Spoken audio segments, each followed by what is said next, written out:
Hello all, இன்னைக்கு நம்ம வாழைப்பூ வச்சு கோலா உருண்டை எப்படி செய்யறதுன்னு பார்க்கலாம். இப்போ பேனில் தண்ணி சேர்த்தது கொதிச்ச உடனே கொஞ்சோண்டு கல் உப்பு, கொஞ்சம் மஞ்சத்தூள் சேர்த்து நம்ம க்ளீன் பண்ணி வச்சிருந்த வாழைப்பூவை சேர்த்து நம்ம வேக வச்சுக்கலாம்.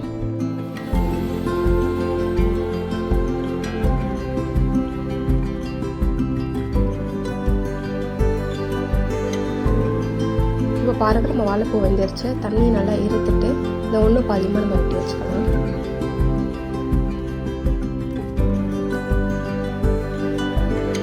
ஒரு மிக்ஸி ஜாரில் கொஞ்சம் பொட்டுக்கடலை சேர்த்துக்கலாம். அதை நம்ம அரைச்சி ஒரு பவுலில் தண்ணியை எடுத்து வச்சுக்கலாம். இப்போ அதே ஜாரில் ஒரு சின்ன துண்டு பட்டை, 3 கிராம்பு, 1.5 டீஸ்பூன் சோம்பு, அதோட நம்ம சின்ன சின்னதாக வெட்டி வச்சுருக்க தேங்காய் ஒரு 1.5 கைப்பிடி சேர்த்து நம்ம குறைன்னு அரைச்சி எடுத்துக்கலாம்.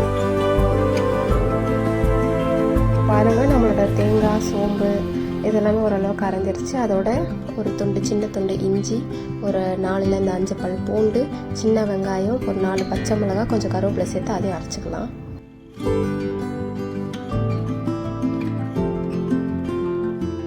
இப்போ நம்ம அரைச்ச பேஸ்டோட நம்ம வெட்டி வச்சிருந்த வாழைப்பூவை சேர்த்து அதை பேஸ்ட்டை அரைச்சி எடுத்துக்கலாம்.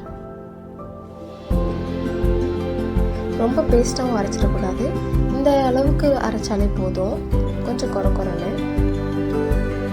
இப்போ நம்ம ஆல்ரெடி அரைச்சி வச்சுருந்த பொட்டுக்கடலை மாவோட 1.5 ஸ்பூன் அரிசி மாவு சேர்த்துக்குவோம். அதோட கொஞ்சம் உப்பு, இப்போ ஒரு 1/2 ஸ்பூன் மிளகாத்தூள் சேர்த்துக்குவோம். நான் ஆல்ரெடி 4 பச்சை மிளகா போட்டு பேஸ்ட் அரைச்சிருக்கேன், ஸோ அதனால் மிளகாத்தூள் கொஞ்சம் கம்மியாக தான் சேர்த்துருக்கேன். அதோட 1 ஸ்பூன் மல்லித்தூள், 1/2 ஸ்பூன் கரம் மசாலா சேர்த்து இந்த மாவை மிக்ஸ் பண்ணி வச்சுக்கலாம்.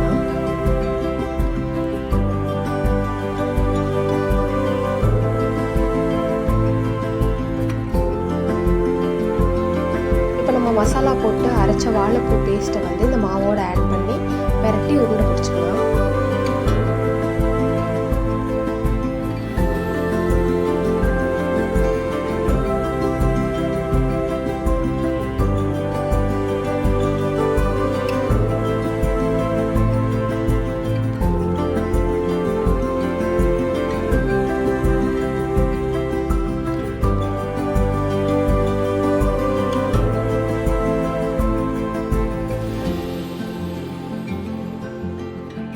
உங்களுக்கு உருண்டை பிடிக்கும் போது அந்த ஷேப் அழகாக ரவுண்டாக வரலை, கொஞ்சம் ஷேப்லெஸ்ஸாக இருக்குது அப்படின்னா கொஞ்சோண்டு அதோட அரிசி மாவை சேர்த்துக்கலாம், இல்லைனா கார்ன்ஃப்ளவர் சேர்த்து நீங்கள் உருண்டை பிடிச்சிக்கலாம், கொஞ்சம் டைட் ஆகிடும். இப்போ பேனில் எண்ணெய் சேர்த்து அதை சூடு பண்ணிக்கலாம். சூடு பண்ணோடனே நான் ஒரு உருண்டையாக டீப் ஃப்ரை பண்ண போகிறேன். நீங்கள் ஃப்ரை பண்ணும்போது சிம்லேயே வச்சு ஃப்ரை பண்ணுங்கள், இல்லைனா மேலே இருக்கிற கறிவிட்டு உள்ளே வேகாது. ஸோ நீங்கள் எப்போவுமே ஃப்ரை பண்ணும்போது சிம்மில் வச்சு ஃப்ரை பண்ணிக்கோங்க.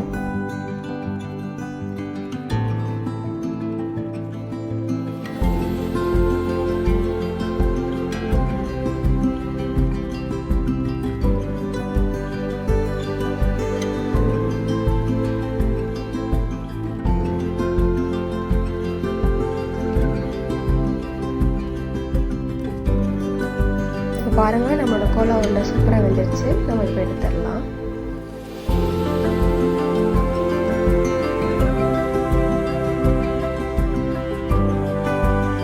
இப்போ உங்களுக்கே தெரியும் என்ன சுத்தமாக இல்லை கோலா உருண்டை, அவ்வளோ அழகாக வந்துருச்சு பாருங்கள்.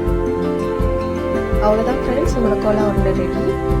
இது நீங்கள் ஒரு லன்ச் டின்னருக்கு சைட் டிஷ்ஷாகவும் இல்லைன்னா ஒரு ஈவினிங் ஸ்நாக்காகவும் நீங்கள் வச்சு சாப்பிட்டுக்கலாம். சூப்பராக இருக்கும். கண்டிப்பாக வீட்டில் ட்ரை பண்ணி பார்த்துட்டு எனக்கு கமெண்ட் பண்ணுங்கள். தேங்க்யூ.